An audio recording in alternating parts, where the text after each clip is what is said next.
Mr. President, Mr. Vice President, distinguished guests, ladies and gentlemen,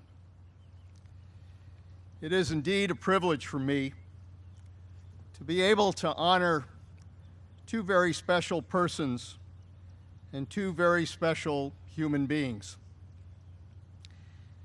Thank you all for being here to help pay tribute to Admiral Mike Mullen for his more than 4 decades of service to our nation, and to help recognize General Marty Dempsey for once again answering the country's call as he takes on the new leadership role as chairman. But first of all, none of us in public service could do these jobs without the love and support of our families. I want to extend my deepest thanks to Admiral Mullen's family, his wife Deborah, his 2 sons Jack and Michael, who both followed in their father's footsteps, attending the Naval Academy and now serve with the fleet. And I also want to recognize General Dempsey's family, his wife Deanie, Marty's 3 children, Chris, Megan, Caitlin. They also followed in their father's footsteps and became soldiers.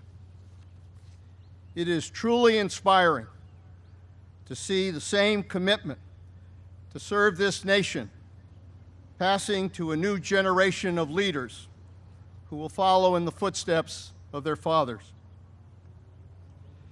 Throughout my long career in public service, I've had the distinct honor to serve with a vast array of immensely talented people and impressive leaders. But for me, Admiral Mullen will always stand apart in a special place. His leadership, his influence, his honest candor, his straight talk, his compassion, and his outspoken concern for our troops and for their families have set him apart, and he has set an exceptionally high standard for the role of Chairman of the Joint Chiefs. He's defined the role of the 21st century Chairman of the Joint Chiefs. Part warrior, part diplomat, part mediator, spokesman, fighter, leader. Mike's career is an example of dogged persistence and hard work. As Mike tells it, few of his Naval Academy classmates, the now famous class of 1968,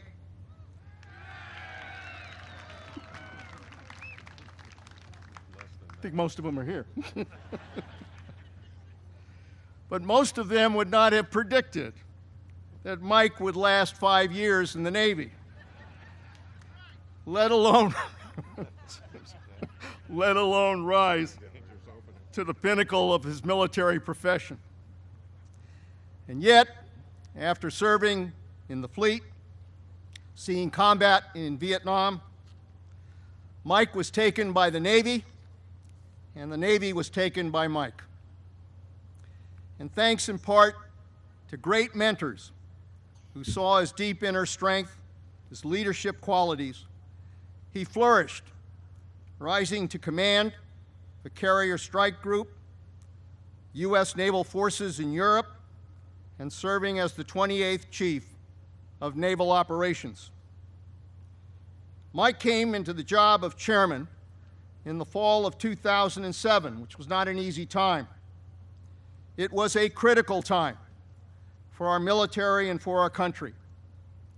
We faced hard fighting, heavy casualties in Iraq, as the surge troops battled a determined insurgency.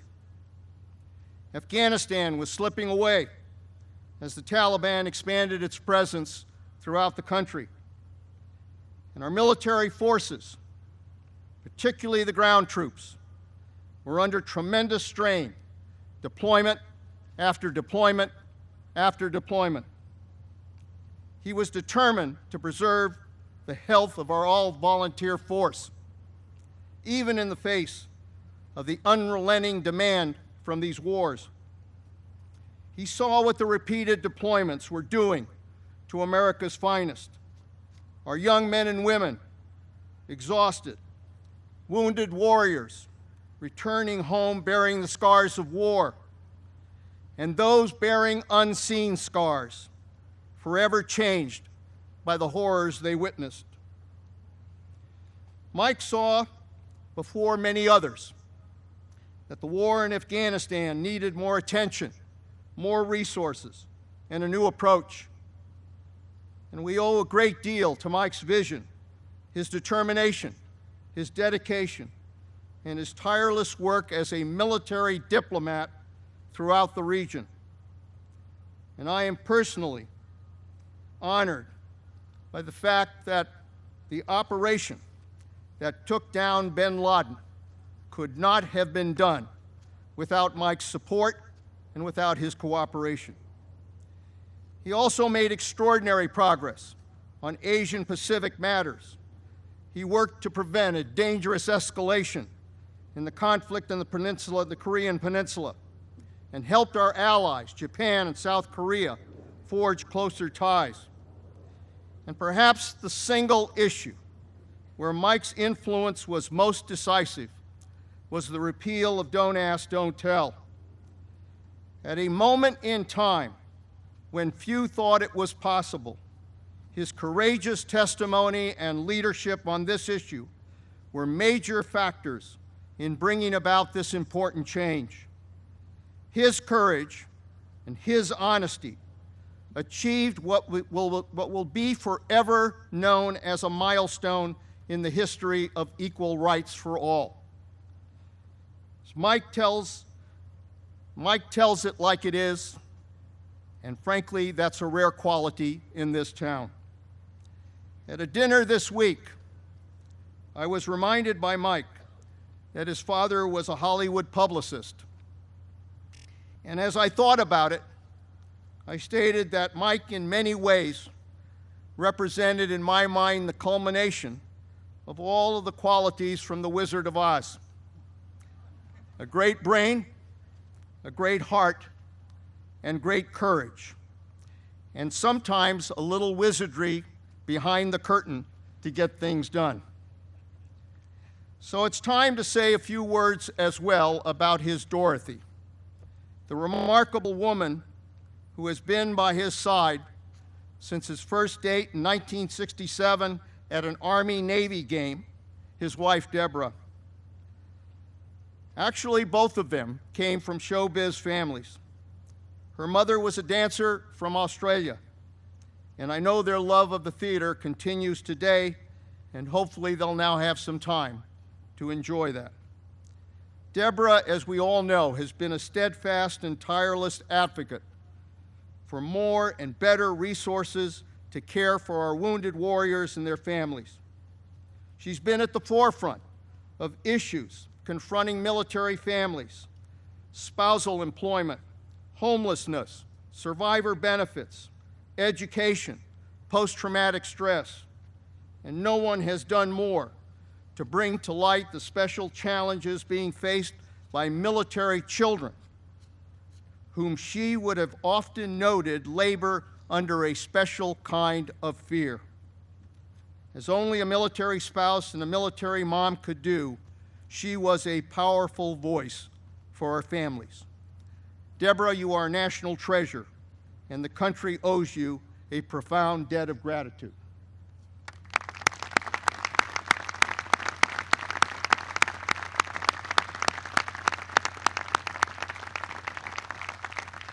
The good thing is that today, we will move from one extraordinarily decent human being to another in the role of chairman. Up from the roots of an Irish family from Bayonne, New Jersey, Marty truly came up from the grassroots. He knows about people.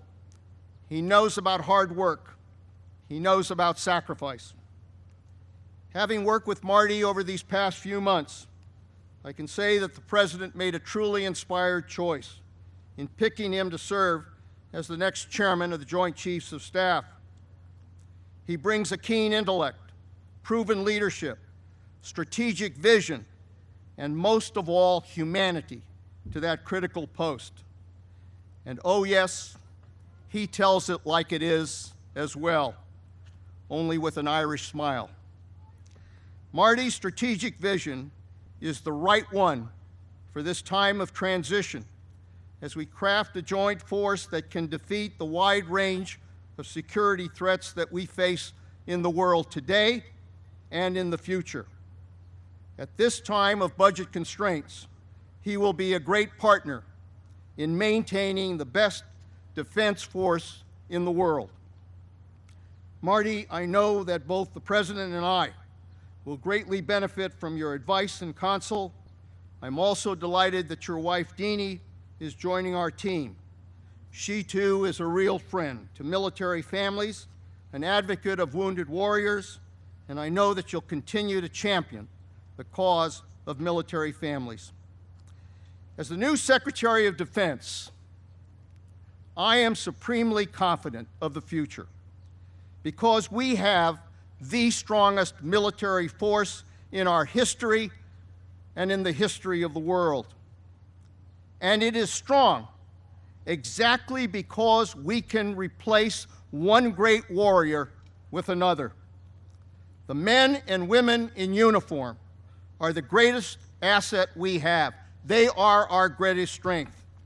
And we celebrate that strength today by honoring these two great leaders.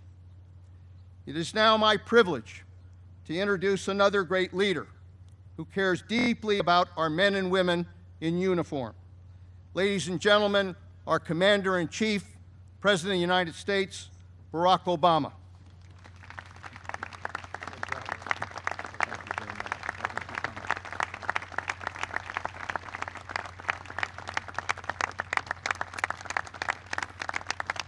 Thank you very much.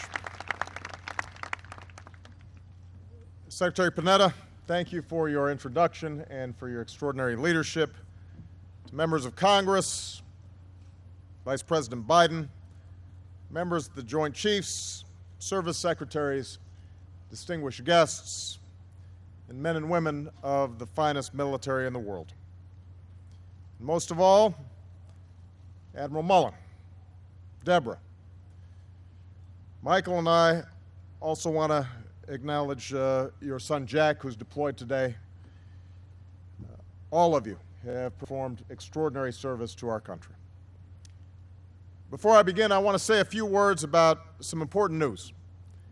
Earlier this morning, Anwar al-Awlaki, a leader of al-Qaeda in the Arabian Peninsula, was killed in Yemen.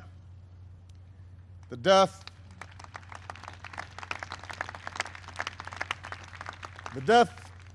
of al-Awlaki is a major blow to al-Qaeda's most active operational affiliate. Al-Awlaki was the leader of external operations for al-Qaeda in the Arabian Peninsula. In that role, he took the lead in planning and directing efforts to murder innocent Americans. He directed the failed attempt to blow up an airplane on Christmas Day in 2009. He directed the failed attempt to blow up U.S. cargo planes in 2010, and he repeatedly called on individuals in the United States and around the globe to kill innocent men, women, and children to advance a murderous agenda. The death of al-Awlaki marks another significant milestone in the broader effort to defeat al-Qaeda and its affiliates. Furthermore, this success is a tribute to our intelligence community and to the efforts of Yemen and its security forces who have worked closely with the United States over the course of several years. Awlaki and his organization have been directly responsible for the deaths of many Yemeni citizens. His hateful ideology and targeting of innocent civilians has been rejected by the vast majority of Muslims and people of all faiths, and he has met his demise because the government and the people of Yemen have joined the international community in a common effort against al-Qaeda. Al-Qaeda in the Arabian Peninsula remains a dangerous, though weakened, terrorist organization. And going forward, we will remain vigilant against any threats to the United States or our allies and partners. But make no mistake, this is further proof that al-Qaeda and its affiliates will find no safe haven anywhere in the world. Working with Yemen and our other allies and partners, we will be determined, we will be deliberate, we will be relentless, we will be resolute in our commitment to destroy terrorist networks that aim to kill Americans and to build a world in which people everywhere can live in greater peace, prosperity, and security. Now, advancing that security has been the life's work of the man that we honor today.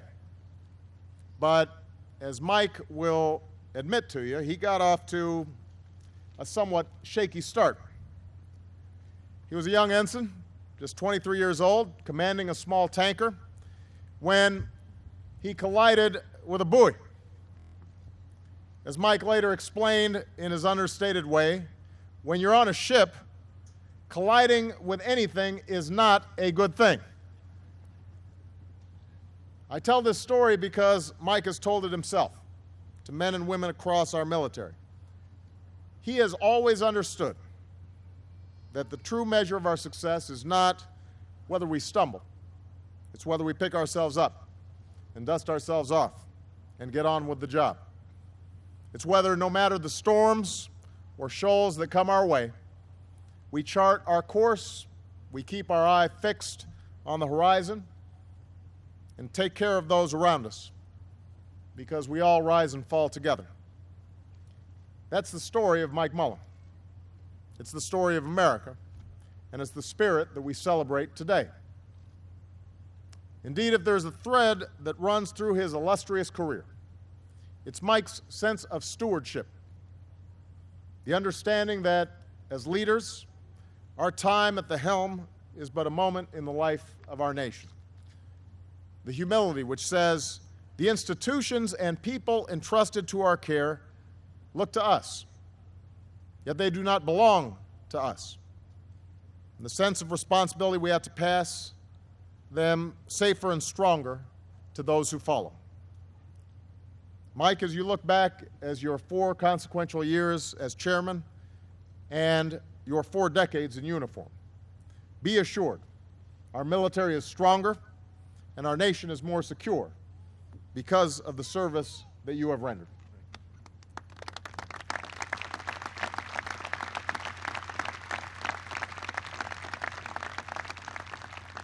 Today, we have renewed American leadership in the world. We've strengthened our alliances, including NATO. We're leading again in Asia. And we forged a new treaty with Russia to reduce our nuclear arsenals. And every American can be grateful to Admiral Mullen, as am I, for his critical role in each of these achievements, which will enhance our national security for decades to come. Today, we see the remarkable achievements of our 9/11 generation of service members. They've given Iraqis a chance to determine their own future. They've pushed the Taliban out of their Afghan strongholds and finally put al-Qaeda on the path to defeat. Meanwhile, our forces have responded to sudden crises with compassion, as in Haiti, and with precision, as in Libya. And it will be long remembered that our troops met these tests on Admiral Mullen's watch and under his leadership. Today, we're moving forward from a position of strength. Few of our sons and daughters are in harm's way, and more will come home. Our soldiers can look forward to shorter deployments, more time with their families, and more time training for future missions.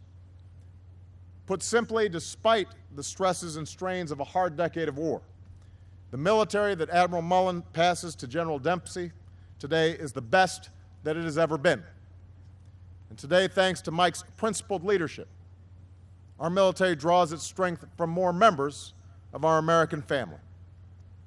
Soon, women will report for duty on our submarines. And patriotic service members who are gay and lesbian no longer have to lie about who they are to serve the country that they love. History will record that the tipping point towards this progress came when the 17th chairman of the Joint Chiefs of Staff went before Congress and told the nation that it was the right thing to do. Mike, your legacy will endure in a military that is stronger, but also in a nation that is more just.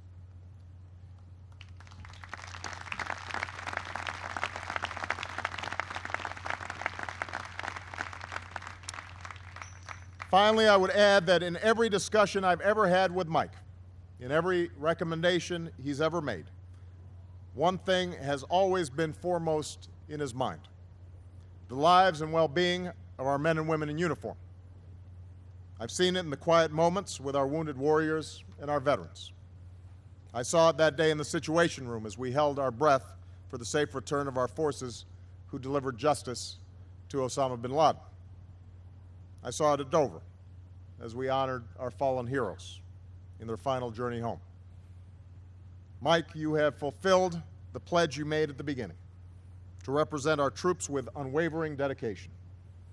And so has Deborah, who we thank for her 4 decades of extraordinary service, her extraordinary support to our military families, her kindness, her gentleness, her grace under pressure. She is an extraordinary woman, Mike, and we're both lucky to have married up.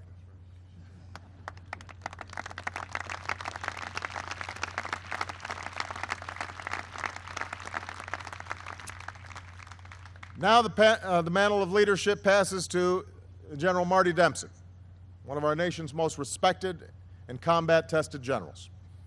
Marty, after a lifetime of service, I thank you, Deanie, Chris, Megan, and Caitlin for answering the call to serve once more.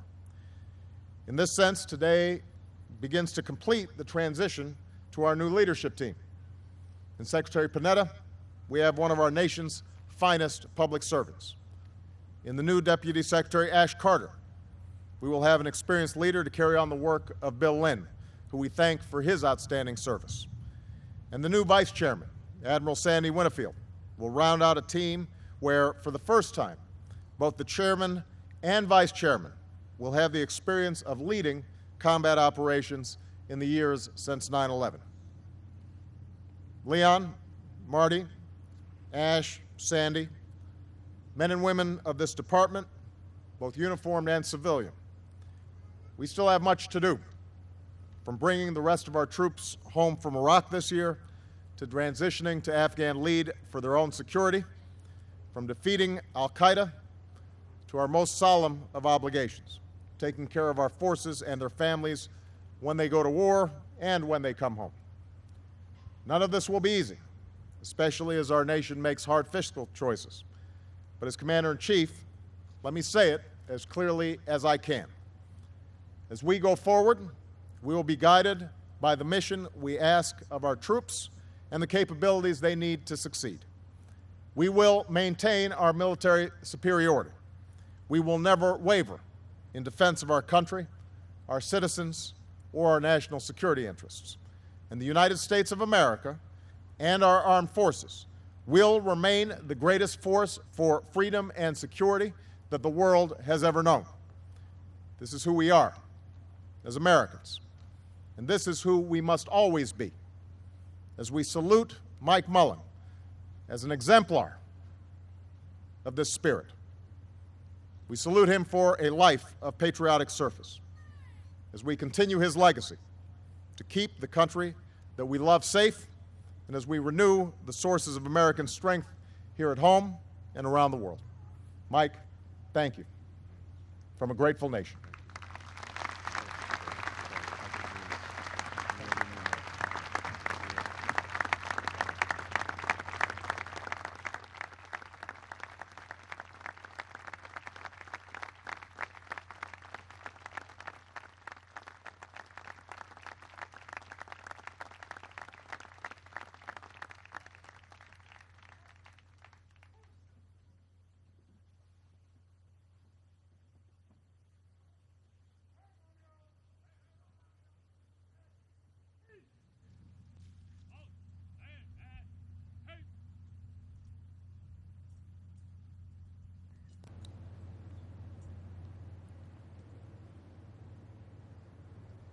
Ladies and gentlemen, Admiral Mullen.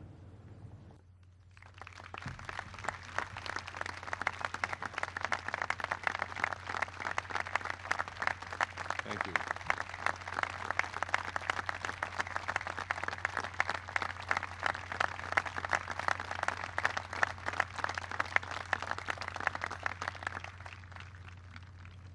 Mr. President, Mr. Vice President, Secretary Panetta, General Dempsey, distinguished guests, including some of my counterparts from around the world that I've worked so hard with, many of whom have become great friends. General Makarov from Russia, General Richards from the UK, General Guillot from France, General Bartels from Denmark. Family and friends, men and women, and families of the United States Armed Forces, thank you and good morning. Deborah and I are humbled by your presence and delighted by the chance to share this special day with you. For us, it doesn't just cap off a 4-year stint on the Joint Staff, which, as anyone who has ever served on the Joint Staff will tell you, is about 3 years and 6 months too long. It also marks the culmination of our 43 years together in the United States Navy. I walked through Gate 1 at the Naval Academy in the summer of 1964, took a young, pretty California girl to the Army-Navy game in 1967, famously struggled to graduate a year later, and then asked that girl to marry me. She actually had a few objections, and after hearing them, I thought, well, maybe I wouldn't marry me either. But once again, I had some luck, and she did. And Deborah, impossible would it be for me to convey to you the depth of my love or the full measure of my admiration. You complete me in ways I have only recently come to understand. If I'm wiser, it is for your counsel. If I'm gentler, it is for your softening. If I am stronger, it is for your courage. The father of one of the Navy SEALs killed on that horrible day last August wrote to me of your tenderness and kindness when you grieved with him at Dover Air Force Base. I do believe, he wrote, that she is perhaps an angel. You've always been my angel, always on my shoulder, and I love you more than you can know.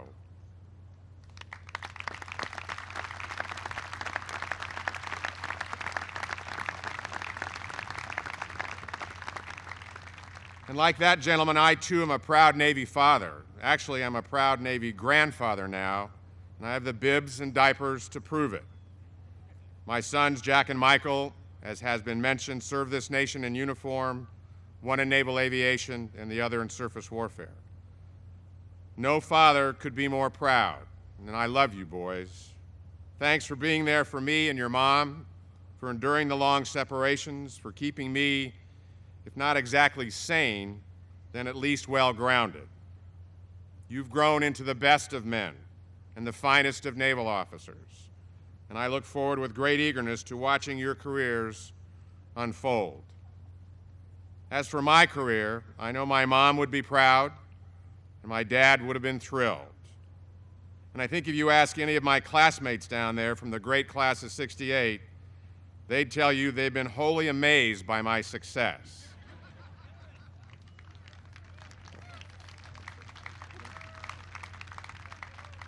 Frankly, I don't blame them. I'm wholly amazed. I can't tell you the number of nights in the last 4 years I've woken up and thought, that's a really important issue. I should call the chairman. And then I realized, holy cow, that's me. But thanks for being here, classmates, all.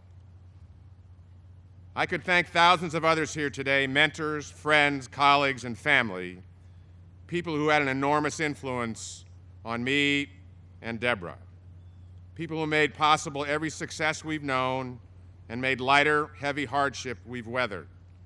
I won't do that. And it's not because I'm losing my memory. In fact, that football game I took Deborah to in 1967, Navy 19, Army 14. Sorry, Marty. No, I won't do it because any attempt at a proper show of gratitude would only result in remarks too brief to recognize their contributions to our lives and too long for the audience to endure.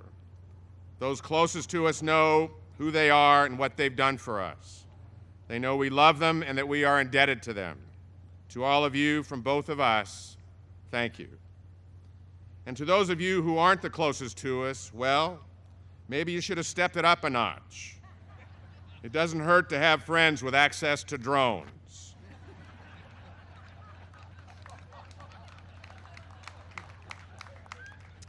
Now, I've been asked by many people, even some reporters, what advice I was giving General Dempsey, what pearls of wisdom I was leaving with him as he prepared to step into this job.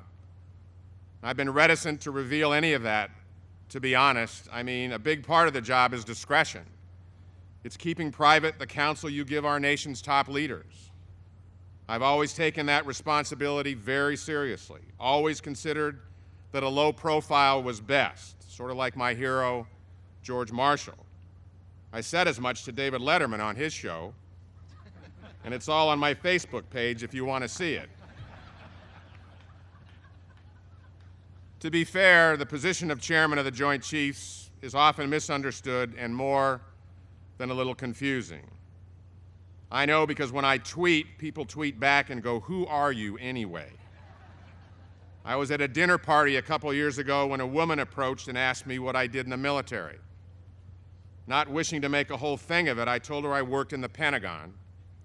She kept pressing for details until I finally just admitted, not without a little pride, that I'm the Joint Chiefs chairman.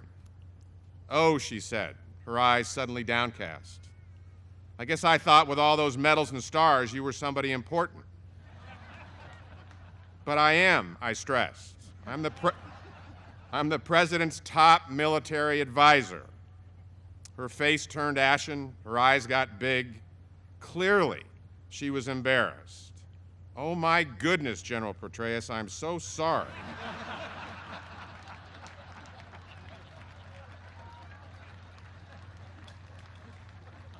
"I just didn't recognize you." Dave is here today, now as the director of the CIA. Thanks, Dave. I owe you one.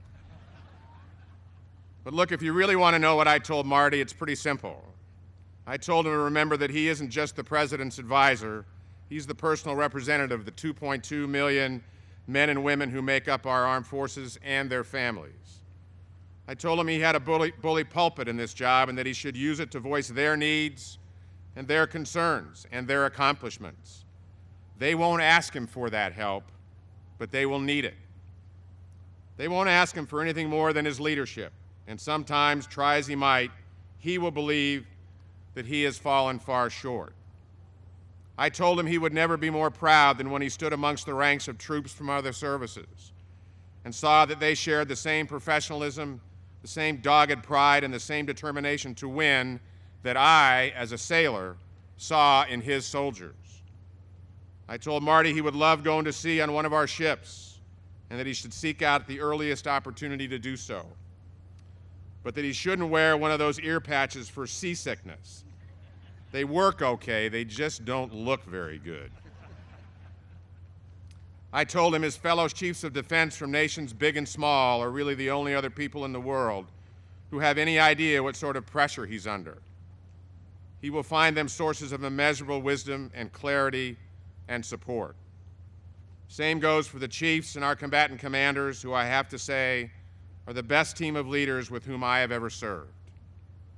To the degree we are truly a joint force, it's because of them and their selflessness. I told him the president will listen to him because that's the president's way. He seeks counsel, he appreciates candor, except for certain delicate matters concerning the Chicago White Sox. And he really likes it when you laugh at his jokes, and it makes the meeting go better.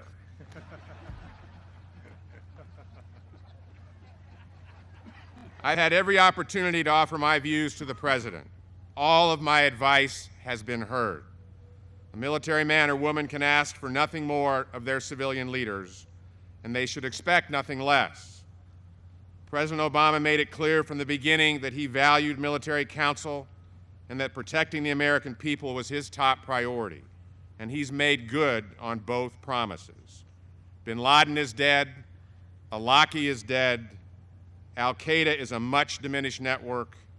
We are ending the war in Iraq, and our troops and their families have no stronger advocates for their well-being than he and the First Lady, the Vice President, and Dr. Biden. They have, like President and Mrs. Bush before them, devoted an extraordinary amount of their time and personal energy to make sure our men and women have the support they need. Both in the fight and here at home, I consider myself privileged to have served them all, and I appreciate their confidence in me. Speaking of the fights we're in, I told Marty his biggest challenge is going to be Afghanistan, in seeing this critical transition through to its completion, in making sure the security gains we've made are not squandered by the scourge of corruption or the lack of good governance that still plagues the country. Our strategy is the right one. We just must keep executing it. I urge Marty to remember the importance of Pakistan to all of this, to try and do a better job than I did with that vexing and yet vital relationship. I continue to believe that there is no solution in the region without Pakistan and no stable future in the region without a partnership. Not surprisingly, I told Marty that looming budget battles will dominate his days, that he couldn't have a better or more accomplished partner in those battles than Secretary Panetta. And Mr. Secretary, our time together has been short in days, but long on substance. And I consider myself fortunate to have had this opportunity to serve you and to learn from you, as I did under Secretary Gates, another extraordinary man I consider a good friend and a mentor. Thank you for your leadership and for the trust you placed in me. It's exceedingly clear to me that you care deeply about our men and women in uniform, and that you will work with might and main to ensure they and their families remain foremost in mind as we grapple with the difficult budget decisions ahead. First among those decisions is what kind of military the American people deserve over the next 20 to 30 years. And when I look at the effect that a decade of war has had on us and our people, when I consider the looming threats posed by Iran and North Korea, when I shudder at the enormity of the challenges in cyberspace, or ponder the types of military capabilities China races to the field, I become more convinced than ever that, as a nation, we can ill afford to lose our edge. We've become the best counterinsurgency force in the world, but we've done so at the expense of critical conventional capabilities we necessarily let lapse. We've become the most expeditionary force in our history, but in the process sacrificed some of the basics of garrison leadership and continuity that preserve the health of the all-volunteer force.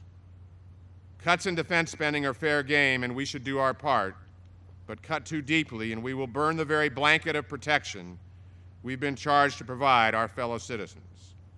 Cut too deeply now, and we will harm, perhaps irreparably, the industrial base from which we procure the materials of war.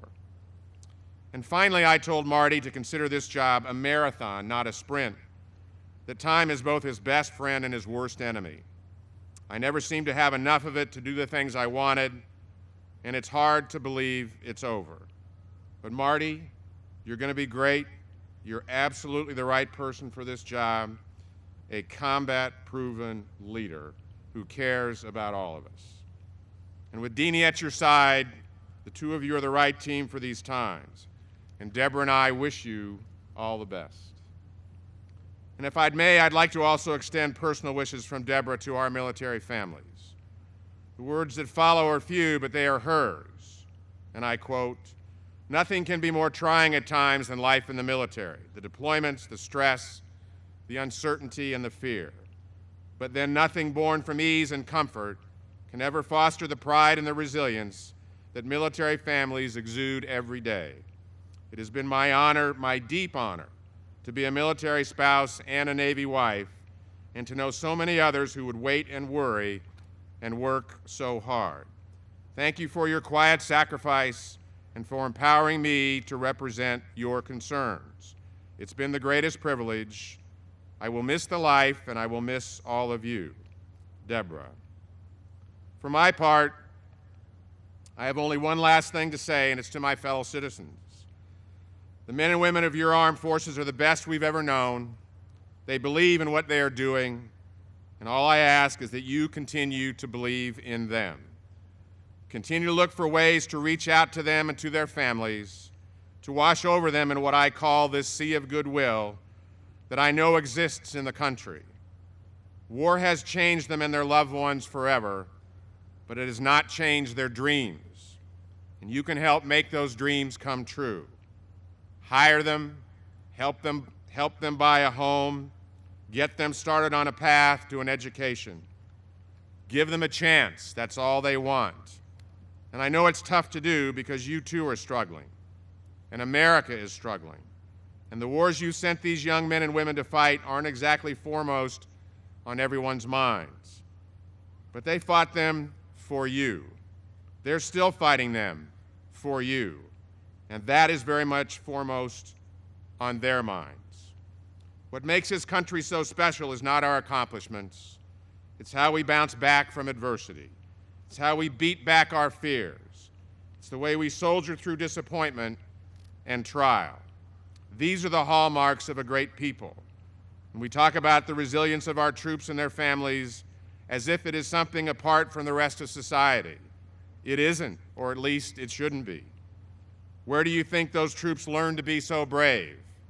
In your homes, in your schools, in your communities. Welcome them back to those places, not only with bands and bunting or yellow ribbons, but with the solemn recognition that they have done your bidding. They have represented you well. They have carried the best of you and of this country into battle. They have done things and seen things and bear things in their souls that you cannot know. Help them through their trials, be tolerant of them and each other, give them a chance, and together we will prove the greatness that is America. God bless you all. God bless our troops and their families, and God bless our great country.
Ladies and gentlemen, at this time, General Dempsey will be sworn in as the 18th Chairman of the Joint Chiefs of Staff. And if you'll step forward.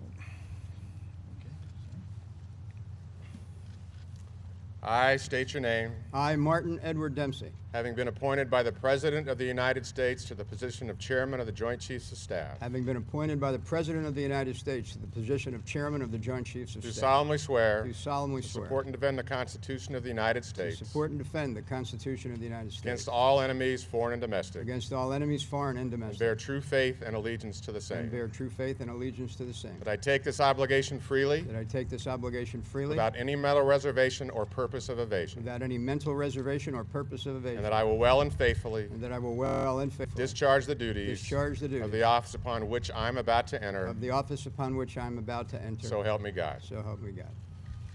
So, thanks very much.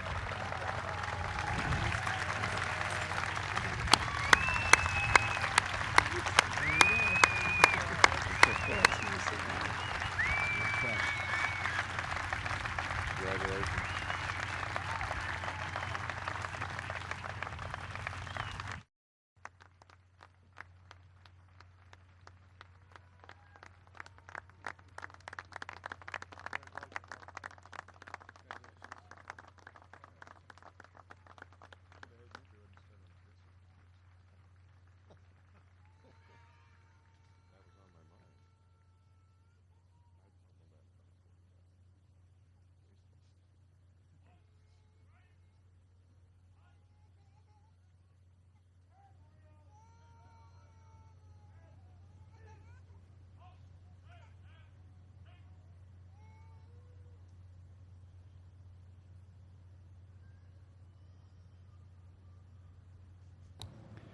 Ladies and gentlemen, the 18th Chairman of the Joint Chiefs of Staff, General Martin E. Dempsey.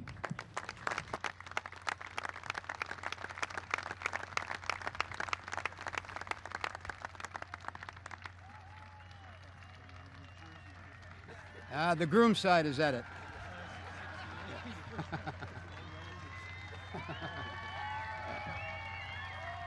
Yeah, that's what I was afraid of.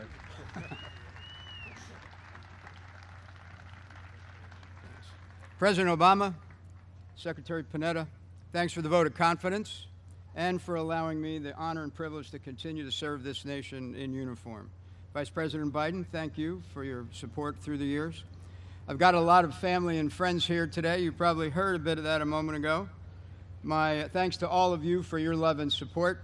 My 5 and soon-to-be 7 grandchildren are a particular joy in our lives, and my wife Deanie continues to inspire us all by the way she deals with everyone and everything she meets. Deanie taped a phrase on our refrigerator a few years ago asserting that life is what happens when you're making other plans. And our last year has certainly validated that assertion. There are so many distinguished guests here today, too many to mention individually. I thank you all, military and civilian, for dedicating your lives to our country. You are what makes us a nation that dares to be great. I'm honored by the presence of my fellow chiefs of defense from around the world. You are my brothers. My other brothers of the West Point class of 1974, Pride of the Corps, are here again. I hope this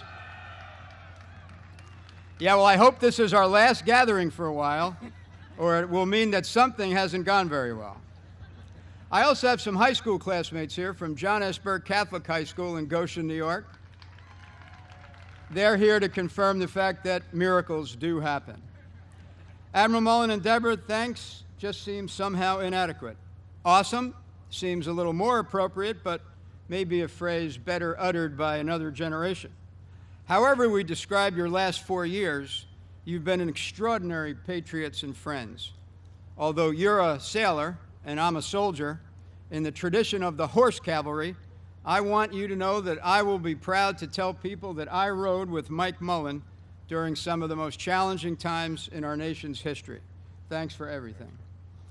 Now, you've all heard me just a moment ago swear an oath to our nation and to the ideals that define it, as those ideals are embodied in our Constitution. The oath reflects the sacred trust that exists between the military forces of the United States and the people of the United States. I will live up to that oath, and I will maintain that trust. As I begin my tenure as Chairman of the Joint Chiefs, the armed forces of the United States are powerful, responsive, resilient, versatile, and admired. We provide our nation's leaders with a wide range of options to counter the threats and crises we face. And when sent to do the nation's bidding, we are an unambiguous signal of our nation's resolve. Our people, America's sons and daughters, are our decisive edge. We'll change and we'll be challenged. But when I complete my tenure as the Chairman of the Joint Chiefs of Staff, I intend to be able to say exactly the same thing. We will be the joint force the nation needs us to be. So help me God. Thank you.